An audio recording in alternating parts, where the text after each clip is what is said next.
नमस्कार शेतकरी मित्रांनो आपल्यासाठी एक महत्त्वाची बातमी आहे। आपल्याला जर 2025चा खरीपचा पीक विमा मिळाला नसेल तर ही माहिती आपल्यासाठी खूप महत्त्वाची असणार आहे।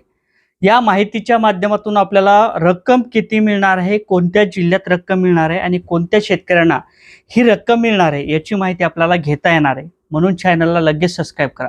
म्हणजे ज्या अर्थी शेतकऱ्यांचं शेती पिकाचं मोठ्या प्रमाणात नुकसान झालं होतं, शेतकऱ्यांचं नुकसान झाल्यानंतर शेतकऱ्यांना अपेक्षित होतं की दरवर्षाप्रमाणे मागच्या वर्षी जी काही रक्कम मिळाली त्याच पद्धतीने 17,500 ची रक्कम आपल्याला मिळेल प्रति हेक्टरी।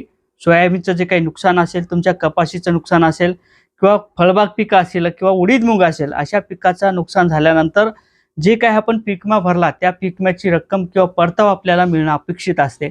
मुख्यमंत्री फडणवीस यांनी सांगितल्याप्रमाणे 17,500 प्रमाणे रक्कम मिळेल असं वाटत होतं, परंतु खूपच कमी रक्कम शेतकऱ्यांच्या खात्यावरती जमा झालेली आहे। परंतु अनेक काही जिल्हे होते, जवळपास 80% पीक विमा वाटप झाला, परंतु जवळपास 20% रक्कम ही शेतकऱ्यांच्या खात्यावरती अद्याप जमा झाली नाही। म्हणजे काही शेतकऱ्यांना पीक विमा मिळाला नाही। यामध्ये छत्रपती संभाजीनगर असेल, अहिल्यानगर असेल, हिंगोली जिल्हा असेल, नांदेड जिल्हा असेल, परभणी जिल्हा असेल, तुमचा अकोला जिल्हा असेल, यवतमाळ जिल्हा असेल, नागपूर असेल, वर्धा असेल, भंडारा असेल, सातारा असेल, सांगली, सातारा, जालना असे जे काही जिल्हे आहेत, अहिल्यानगर असेल, छत्रपती संभाजीनगर जिल्हा असेल, या जिल्ह्यात काही प्रमाणात पीक विमा वाटप झाला। अनेक शेतकऱ्यांना 17,000 पेक्षा जास्त रक्कम सुद्धा मिळाली, परंतु काही जिल्ह्यात रक्कम खूप कमी मिळाली। अशा जिल्ह्यातील शेतकऱ्यांना लवकरच पीक विम्याची रक्कम मिळणार आहे।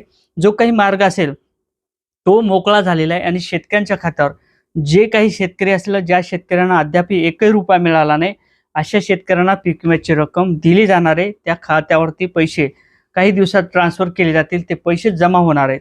अशा पद्धतीने काही महत्त्वाचं असं अपडेट होतं। आतापर्यंत जर तुम्हाला एकही रुपया मिळाला नसेल तर तुम्हाला पीक विम्याची रक्कम मिळणार आहे, तुमच्या खात्यावरती हे पैसे जमा होणार आहेत। नक्की चॅनलला सबस्क्राइब करा, असेच नवीन अपडेट घेत राहा। जय शिवराय।